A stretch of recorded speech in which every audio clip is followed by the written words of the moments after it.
Eu aceitei esse desafio. Eu vou ler uma passagem que está em Mateus 8, vou ler a partir do 6, sobre o oficial romano que disse uma cura para o empregado. Ele disse: Senhor, o meu empregado está na minha casa tão doente que não pode nem se mexer na cama. Ele está sofrendo demais. Jesus disse: Eu vou lá curá-lo. O oficial romano respondeu: Não, Senhor, eu não mereço que o Senhor entre na minha casa. Dê somente uma ordem e o meu empregado ficará bom.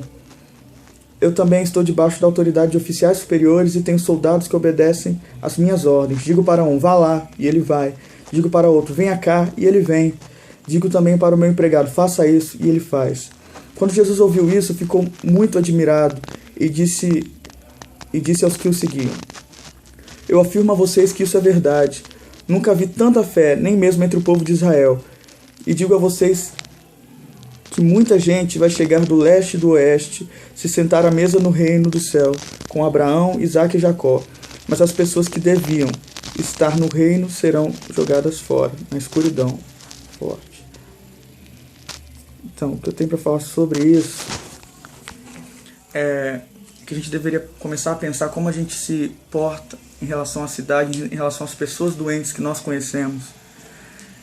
Quando a gente vê situações que às vezes a gente não pode tomar postura com as nossas mãos. Por exemplo, a gente vê pessoas na rua, a gente vê pessoas sofrendo não só de doenças físicas, mas de doenças espirituais, massas sendo levadas por mentiras, por coisas que a gente sabe que são heresias, que não são bíblicas. Como a gente se porta diante disso? A gente tem um senso de justiça muito grande, a gente quer fazer as coisas com as nossas próprias mãos, a gente critica muito e um para os outros, a gente fala muito pouco, a gente coloca muito pouco o joelho no chão para falar com aquele que realmente tem autoridade sobre todas as coisas, para transformar a nação ou até mesmo o nosso bairro, a nossa cidade, o nosso estado. Como a gente se posiciona em relação à nossa cidade como igreja. Esse oficial romano ele foi buscar cura para um empregado, não era nem um parente. Mas eu creio que ele se encheu de compaixão e foi até Jesus. E a reação de Jesus é muito, muito interessante. Sempre ensina muito.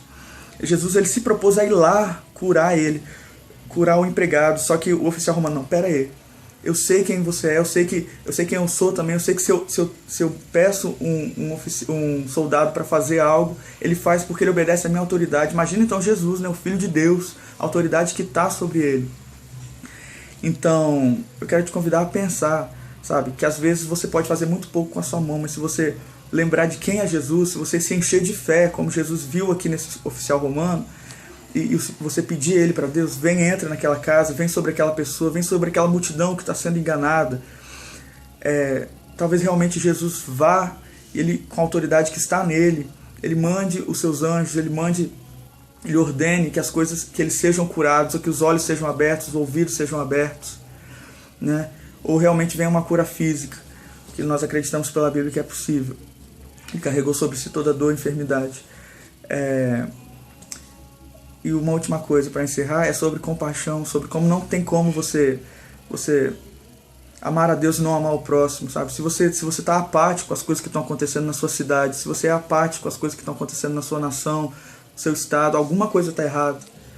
Você nasceu para amar o próximo e para transformar essa geração por essa compaixão, como Jesus teve por Lázaro quando ele morreu, a compaixão tão forte que até ressuscitou ele. Em Jesus está todo o poder, então que a gente abra os nossos olhos para entender o que está acontecendo, não só na nossa casa, mas na nossa cidade, para que a gente possa transformar pela força que está em Cristo Jesus. Amém.